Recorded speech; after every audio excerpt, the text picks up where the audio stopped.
Hello दोस्तों, कैसे हैं आप सब। उम्मीद करता हूँ बहुत अच्छे से होंगे। अगर आप जीआईसी प्रवक्ता या फिर नेट जेआरएफ या असिस्टेंट प्रोफेसर का एग्जाम देने वाले हैं तो ये वीडियो आपके लिए है। कुछ बेसिक चीजें हैं, बेसिक बातें हैं, पहले उनके बारे में आप जरूर ध्यान से सुन लें कि क्या क्या इस वीडियो के अंतर्गत आपको मिलने वाला है। यहाँ पे देखिए, जीएस की बात करेंगे आज हम। सामान्य अध्ययन सभी को पता है। जो जीआईसी की अगर हम बात करें कि 19 सितंबर में इसका पेपर है और बहुत ही महत्वपूर्ण पद है प्रवक्ता वाला, बहुत ही सम्मानित पद, इकोनॉमिक रूप से भी एक अच्छी सैलरी वाला पद है। ठीक है, अब बात करते हैं अगर नेट की। नेट में भी फर्स्ट पेपर के नाम से वहाँ भी जीएस आता है। और अगर आपका नेट जेआरएफ जो भी है, अगर ये कंप्लीट है, उसके बाद ही आप असिस्टेंट प्रोफेसर का एग्जाम दे सकते हैं। अक्टूबर नवंबर में इसका भी एग्जाम है। तो इन सभी के लिए जो है मैं रणनीति बताने वाला हूँ। तो वीडियो को लास्ट तक देखना है, बने रहें। इस वीडियो के अंतर्गत आपको मॉडल पेपर दिखाऊंगा कि किस तरीके से जो है एग्जाम में क्वेश्चन पूछे जाते हैं जीएस के। देखिए, देख लो, ऐसे जीएस आएगी, इस तरीके का जीएस वाला पोर्शन आएगा, तो वो आपको दिखाएंगे। साथ ही साथ जीआईसी में सभी को पता है कि 40 क्वेश्चन जीआईसी में 40 क्वेश्चन जीएस के आने हैं, बहुत बड़ा रोल है। 80 क्वेश्चन आपके सब्जेक्ट से आने हैं, टोटल 120 क्वेश्चन आने हैं। 40 में से 35 प्लस किस तरीके से लाएं, इसके बारे में जानेंगे। और साथ ही साथ नोट्स के बारे में भी चर्चा करेंगे। कितने कम समय में कौन से नोट्स पढ़ें, किस तरीके से पढ़ें कि आपका सिलेक्शन पक्का हो जाए। तो देखिए, यहाँ पे सबसे पहले मैं बात करता हूँ, इसे बाद में देखेंगे। जीएस का जो मॉडल पेपर है इसे बाद में देखेंगे कि आखिरकार क्या रणनीति होनी चाहिए जिसमें से 40 में से 35 क्वेश्चन आपके आ जाए। देखिए, 40 क्वेश्चन आपके आने हैं। यहाँ पर जीआईसी की बात कर रहा हूँ। जीआईसी के एग्जाम में आपके 40 क्वेश्चन जीएस के आने हैं, जिसमें कि 11 टॉपिक शामिल किए गए हैं सिलेबस में। इसका सिलेबस से संबंधित पूरा वीडियो जो है अपलोड किया जा चुका है। अगर आपने नहीं देखा है तो वो जरूर देख लें। 11 टॉपिक शामिल हैं और इन 11 टॉपिक्स को पढ़ने के लिए कम से कम आपके पास 11 ही किताबें होनी चाहिए। और उन 11 किताबों के जो है डीप अध्ययन आपको होनी चाहिए, यानी अच्छी वाली नॉलेज होनी चाहिए। क्योंकि आयोग करा रहा है एग्जाम। कौन करा रहा है? लोक सेवा आयोग उत्तर प्रदेश करवा रहा है। जीएस का जो लेवल है वो किस तरीके का होगा उसके बारे में भी आपको बताने वाला हूँ। अब देखिए, यहाँ पे टोटल जो है 40 क्वेश्चन आपके आने हैं। हर टॉपिक के से जो है कितने क्वेश्चन आएंगे, इसका एक अलग से ही वीडियो बनाया है। अगर नहीं देखा तो बार बार कह रहा हूँ, देख लें। उससे पहले चैनल को सब्सक्राइब जरूर कर लें, क्योंकि जीएस की आपकी क्लास चलेगी, सब्जेक्ट की भी आपकी क्लास चल रही है। तो देखिए, 40 क्वेश्चन में से 35 प्लस क्वेश्चन किस तरीके से लाया जा सकता है। एक तरीका तो ये है कि अगर आपने पहले से ही तैयारी की हुई है और आपके खुद के जो अपने हाथ से बनाए हुए नोट्स हैं, अगर वो है तो देखिए, उससे बढ़िया कुछ नहीं होता। अपने हाथ के लिखे हुए नोट्स बहुत ही कारगर होते हैं। एग्जाम से पहले खाली रिवीजन कर लेते हैं, काम बन जाता है। यानी बहुत अच्छे तरीके से हम तैयारी कर लेते हैं। अगर मान लीजिए, मैं तो यही कहूंगा कि अगर आपके नोट्स हैं तो सिर्फ उन्हीं का अध्ययन करें। हाँ, करंट वाली कुछ चीजें होती हैं, करंट जीएस। तो करंट के लिए आप कोई भी एक मैगजीन ले सकते हैं और वहां से देख करके, क्योंकि करंट के अच्छे खासे क्वेश्चन आपको मिलने वाले हैं। ठीक है, कम से कम ये मानकर चलो कि 7 से लेकर के 10 क्वेश्चन तक आपको 40 में से करंट के ही मिलेंगे। करंट इकोनॉमी है ना, करंट ज्योग्राफी भी कुछ क्वेश्चन, करंट से संबंधित संविधान के जो अमेंडमेंट होते हैं वो, है ना, और बाकी जो करंट है वो तो है ही है, देश विदेश सब कुछ, खेल कूद सारी चीजें। तो ये करंट वाला पोर्शन आप अच्छे से तैयार करेंगे। इसके बाद में दूसरा तरीका मैं ये बता रहा हूँ कि जिन लोगों ने, जिनकी तैयारी नहीं है या फिर बिल्कुल भी उन्हें लगता है कि भाई हम इतना नहीं कर पाएंगे, अपने नोट्स नहीं बनाए हैं या फिर बुक्स वगैरह भी नहीं है, उनके लिए दूसरा रास्ता ये है कि अगर आप चाहते हैं तो आपकी मर्जी है, कोई देखिए जबरदस्ती नहीं है, कुछ नहीं है। अगर आपको नोट्स की आवश्यकता है तो मुझे 9997123632 ये मेरा व्हाट्सअप नंबर है, आप मुझे मैसेज करें। साथ ही साथ आपको कमेंट बॉक्स में ये लिख करके बताना है कि आपका सब्जेक्ट कौन सा है। क्योंकि सब्जेक्ट से संबंधित भी आपको नोट्स मिल जाएंगे। मैंने इससे पहले पीजीटी का जो पेपर हुआ था उसमें सिविक्स वाला जो पार्ट था उसमें टोटल पूरा का पूरा पेपर जो है मेरे ही नोट्स से लगा हुआ है। इसका मैंने विद प्रूफ वीडियो भी अपलोड किया है, अगर आप नहीं देखे हैं तो उसे देख सकते हैं। इसके अलावा मान लीजिए अगर आपका सब्जेक्ट हिस्ट्री है, ज्योग्राफी है, इकोनॉमी है, हिंदी है या फिर सोशियोलॉजी है, ये जो आपके सब्जेक्ट है अगर इनमें से कोई सा है, ठीक है, या अदर कोई सब्जेक्ट है तो मुझे कमेंट बॉक्स में जरूर लिखें। अगर मेरे पास नोट्स होंगे तो आपको नोट्स मिल जाएंगे। साथ ही साथ आपको टेलीग्राम ज्वाइन कर लेना है। टेलीग्राम में भी नोट्स ऑलरेडी पहले से और क्लास दोनों चीजें अवेलेबल है, या प्लेलिस्ट में देख सकते हैं आप। चैनल को सब्सक्राइब करके बेल आइकन को जरूर प्रेस कर लें, क्योंकि जो भी इस तरीके की मैं नोटिफिकेशन या जो भी इस तरीके के मैं वीडियो डालता हूँ उसका नोटिफिकेशन आपको सबसे पहले मिलता रहे। कट ऑफ के बारे में भी आपको बताया जा चुका है। आपका जो भी सब्जेक्ट है उस सब्जेक्ट से संबंधित अपना कट ऑफ देख लीजिए। अगर उस कट ऑफ के अंतर्गत आप आ रहे हैं तो पीजीटी के इंटरव्यू की भी आपको साथ ही साथ तैयारी करके चलना है, क्योंकि बहुत जल्द इसका जो है रिजल्ट आने वाला है। इसका भी मैंने वीडियो भी कल परसों ही अपलोड किया है, तो आप देख सकते हैं कि कब तक रिजल्ट आ रहा है और कितना स्कोर जो है सेफ रह सकता है। अब जो है मैं कुछ मॉडल पेपर दिखाने वाला हूं कि किस तरीके का जो है जीएस आयोग में पूछता है, यानी आयोग के द्वारा पूछी जाती है जीएस। ऐसे क्वेश्चन आपको हर हाल में तैयार करने हैं। साथ ही साथ आपको बता दूं, अगर आप चाहते हैं, सब लोग एक मत हैं, आप सबकी सेम राय है, तो मुझे कमेंट करके जरूर बताएं। तो उसके लिए अगर एक फिक्स टाइम डिसाइड कर लेंगे, तो जो भी टाइम बचा है जीएस के लिए मैं डेली लाइव क्लास ले लूंगा आपकी। अगर उसमें आपकी कुछ हेल्प कर सकता हूं तो मैं पूरी हेल्प करने के लिए तैयार हूँ। लाइव क्लास ले लूंगा, सारे मोस्ट इम्पोर्टेंट क्वेश्चन आपको मिल जाएंगे, कहीं से अलग से कुछ नहीं करना। और अगर आप मेरे नोट्स लेते हैं तो एक बता दूं, इतने शॉर्ट हैं कि 10 दिन में आप कंप्लीट कर सकते हैं, मात्र 10 दिन में। अलग से कुछ भी करने की जरूरत नहीं है। सारे सब्जेक्ट हैं, history, polity, geography, economy, science, current, environment, जो सिलेबस में दिया हुआ है, एग्रीकल्चर वगैरह, सारे के सारे सब कुछ मिल जाएगा। तो चलिए हम यहाँ पे देखते हैं कि किस तरीके के क्वेश्चन आते हैं। तो देखिए दोस्तों, इसमें जो है दिया हुआ है इस तरीके के क्वेश्चन आते हैं। रामानुजाचार्य किससे संबंधित हैं? ठीक है, ये हिस्ट्री से संबंधित क्वेश्चन है। और इसी टाइप का जो लेवल रहेगा आपका वो जीआईसी में वो इसी टाइप का रहने वाला है। तो आप क्वेश्चन का लेवल देख लें। एक तरीके से मॉडल पेपर है, अगर आप कहेंगे तो डेली जो है मैं इस तरीके की सीरीज चला दूंगा। देखिए, भक्ति, द्वैतवाद, विशिष्टाद्वैतवाद, एकेश्वरवाद। हो सके तो आप पेन कॉपी लेकर के बैठें, जिससे कि आप जो है अपना आकलन खुद कर सकें कि कितने क्वेश्चन आपके सही हो पा रहे हैं। तो देखिए यहाँ पे दिया हुआ है भक्ति, द्वैतवाद, विशिष्टाद्वैतवाद, एकेश्वरवाद। जिसका सही आंसर है देखो सी, यानी विशिष्टाद्वैतवाद। रामानुजाचार्य जो है वो विशिष्टाद्वैतवाद से संबंधित थे। अगला क्वेश्चन दिया हुआ है कि किस दक्षिण भारतीय राज्य में उत्तम ग्राम प्रशासन था, यानी ग्राम प्रशासन जो संचालित होता था बहुत ही बेहतरीन तरीके का था, वो जो है दक्षिण भारत के किस राज्य में था? चेर में, चोल में, चालुक्य में या वातापी में? इसका आंसर आप नोट कर लें। आंसर जरूर पेन कॉपी लेकर के बैठे, आप नोट करते रहें कि, और बाद में मुझे कमेंट बॉक्स में बताना है कि कितने क्वेश्चन आपके सही हुए हैं, ये भी बताना है आपको। अब तक आपने आंसर नोट कर लिया होगा, और इसका सही आंसर है सी, चोल। चोल वंश का, जो दक्षिण भारत का चोल वंश था, यहाँ का ग्राम प्रशासन या स्थानीय स्वशासन, इस तरीके से भी क्वेश्चन आता है। स्थानीय स्वशासन सर्वप्रथम इन्होंने ही प्रारंभ किया था भारत में, और बहुत ही बेहतरीन क्वालिटी का था। अगला क्वेश्चन है सल्तनत काल में, मिडिवल हिस्ट्री में आ गए।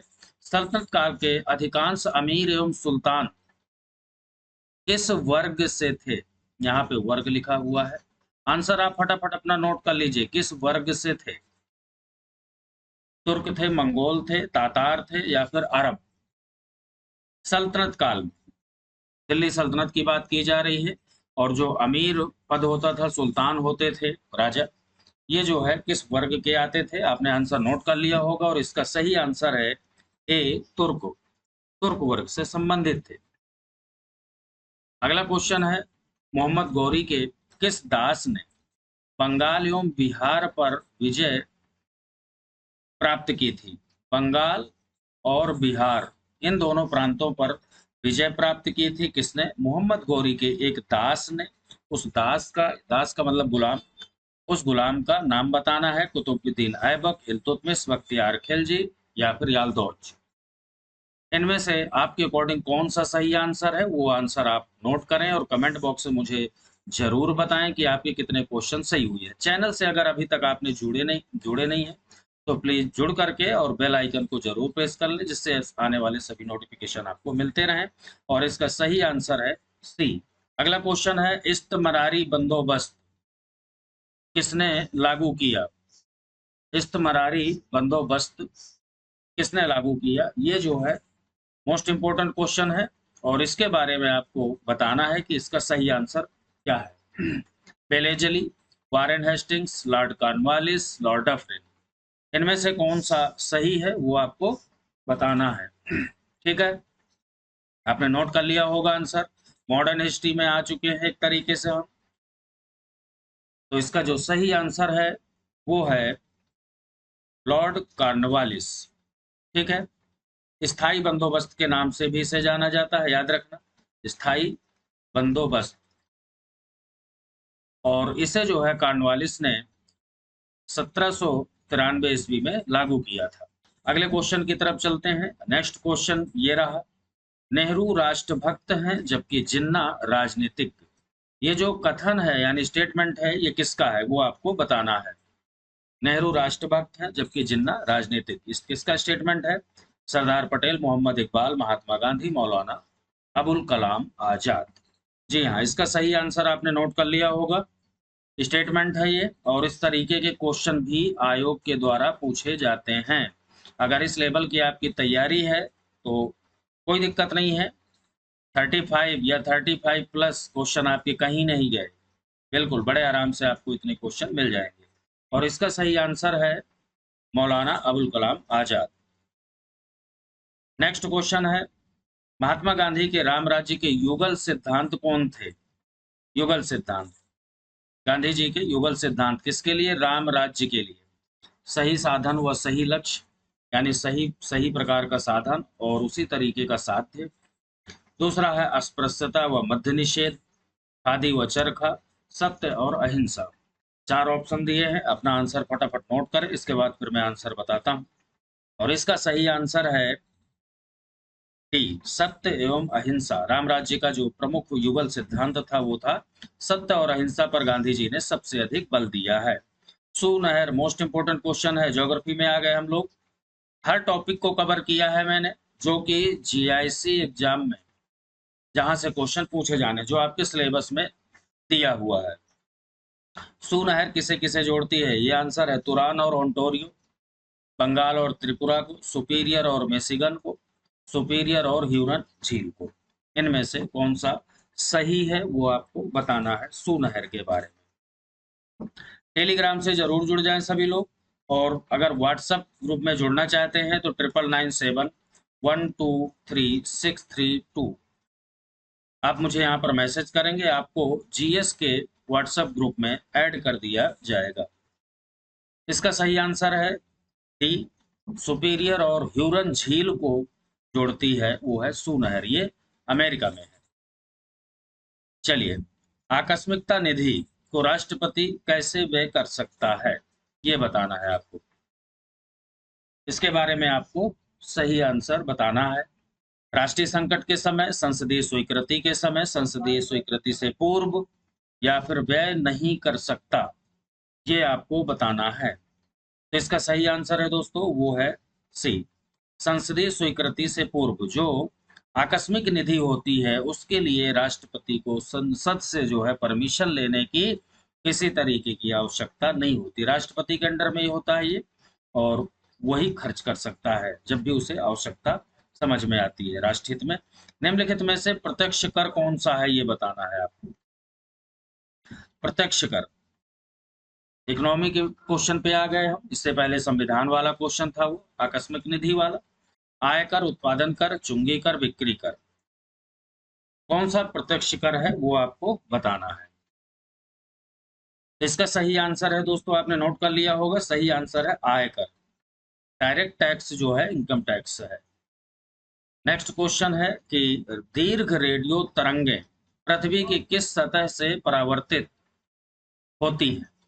उस सतह का नाम बताना है, उस मंडल का नाम बताना है जहां से दीर्घ रेडियो तरंगें जो है परावर्तित होती हैं।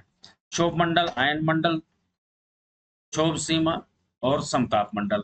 बहुत ही इंपॉर्टेंट क्वेश्चन है ये ज्योग्राफी का, और आयोग के द्वारा ये जो है अक्सर पूछा जाता है, अक्सर जो है ये क्वेश्चन पूछा गया है। तो इसका सही आंसर है वो है बी, यानी कि आयन मंडल। मैं आपको सिर्फ एक मॉडल दिखा रहा हूं, अगर आपको ये अच्छा लगा हो वीडियो तो लाइक जरूर कर दिया करें दोस्तों, शेयर करना बिल्कुल भी ना भूलें। चैनल से नहीं जुड़े हैं तो जुड़ जाएं, ठीक है। सिर्फ आपको मॉडल दिखा रहा हूं, अगर आपको पसंद है तो मुझे कमेंट करें, मैसेज करना, तो मैं इसी तरीके की सीरीज जो है पूरी निकाल दूंगा। और ये सीरीज जो है 16 तारीख तक, यानी 16 सितंबर तक करा सकता हूं, क्योंकि भाई 19 में पेपर ही है और 2-3 दिन आपके रिवीजन के लिए चाहिए। निम्न में से किस पौधे में फूल नहीं होते, ये बताना है आपको। किसमें फूल नहीं होते? कटहल, गूलर, ऑर्किड, फर। तो इसका सही आंसर है डी, फर। फर्न में जो है किसी तरीके के फूल नहीं होते। अगला क्वेश्चन साइंस में आ गए। ब्राइट स्लोप शरीर के किस भाग को प्रभावित करता है? गुर्दा, तिल्ली, हृदय, यकृत। ये सही आंसर बताना है ब्राइट स्लोप के बारे में, कि बॉडी के किस पार्ट को प्रभावित करता है ये जो रोग है ब्राइट्स। इसका सही आंसर है दोस्तों, आपने नोट कर लिया होगा, स्प्लीन यानी तिल्ली, भी इसका सही आंसर है। दोस्तों ये मेरा चैनल है और सब्सक्राइब जरूर कर लें, जहां पर जीआईसी के लिए, जीएस की तैयारी, अगर आपका सब्जेक्ट है जो मैंने बताया, सिविक्स है, सोशोलॉजी है, हिंदी, ज्योग्राफी, इकोनॉमी, हिस्ट्री, जो भी है, तो उसके लिए भी आपको नोट्स मिल जाएंगे। चलिए अगले क्वेश्चन की तरफ चलते हैं। अभी वीडियो खत्म नहीं हुआ, क्वेश्चन खत्म नहीं हुए। निम्न में से कौन सा जानवर रेशे को अच्छी तरह नहीं पचा पाता? मोस्ट इंपोर्टेंट क्वेश्चन है ये, और आयोग का फेवरेट क्वेश्चन है ये। कम से कम कई बार पूछा जा चुका है ये क्वेश्चन साइंस के अंतर्गत। बकरी, गाय, हाथी, सुअर, इनमें से कौन सा नहीं है जो कि रेशे को नहीं पचा पाता? उसका नाम बताना है। तो इसका सही आंसर है दोस्तों डी, यानी कि सुअर। ये रेशे वाली किसी चीज को नहीं पचा पाता। यदि एनवायरमेंट में आ चुके हैं हम लोग, जैसा कि सिलेबस में दिया हुआ है ये सब, यदि जल प्रदूषण इसी गति से होता रहा तो अंततोगत्वा क्या होगा? उसका इफेक्ट क्या होगा? वर्षा में अवरोध आएगा, यानी रुकावट, जल चक्र रुक जाएगा, जलीय जीवन के लिए नाइट्रेट अनुपलब्ध हो जाएगा, जलीय जीवन के लिए ऑक्सीजन अनुपलब्ध हो जाएंगे।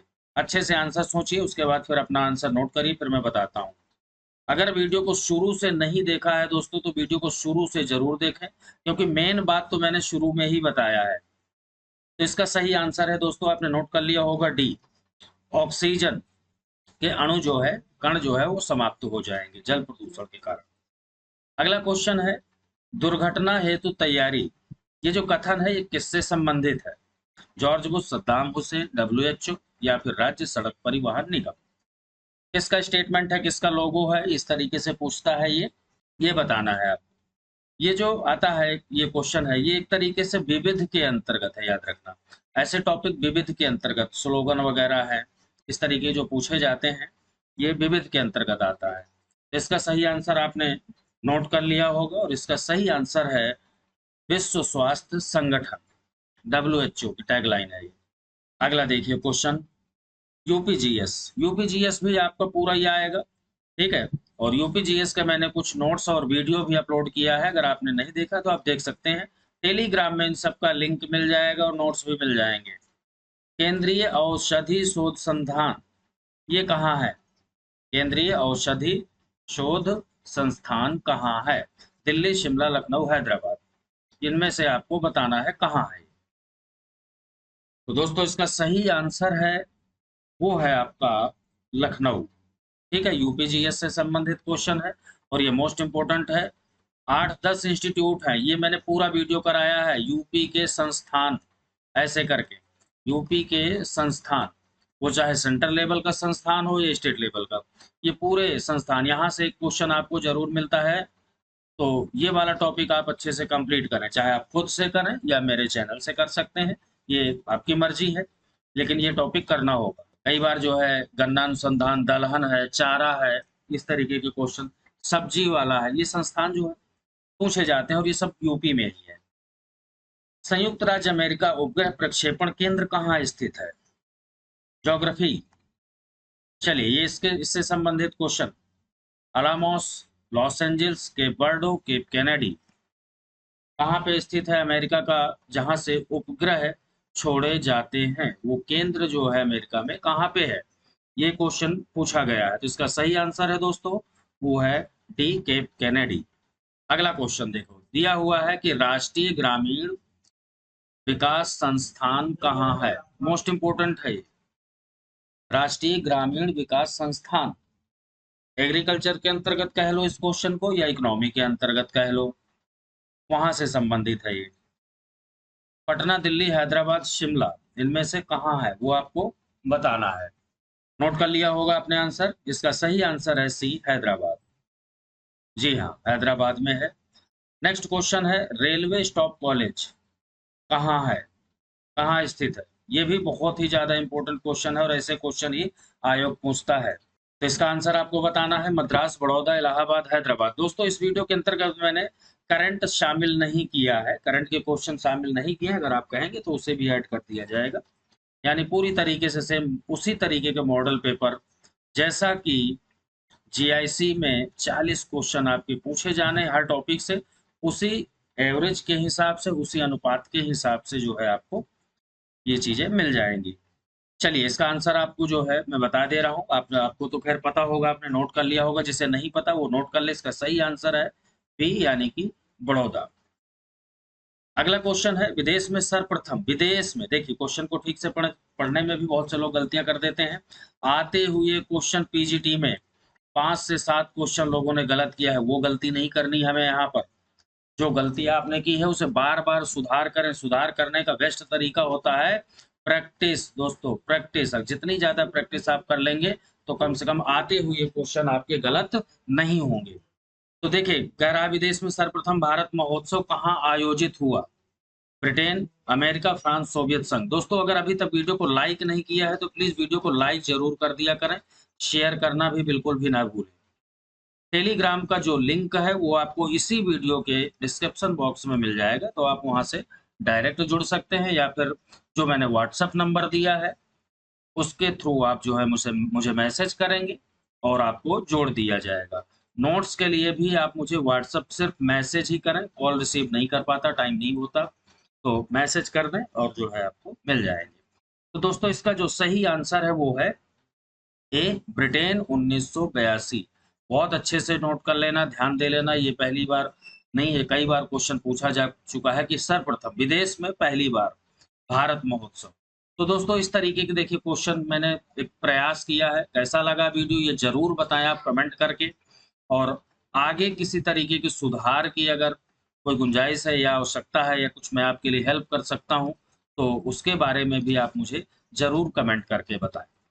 तो मिलते हैं नेक्स्ट टॉपिक के साथ नेक्स्ट वीडियो में, तब तक के लिए जय हिंद।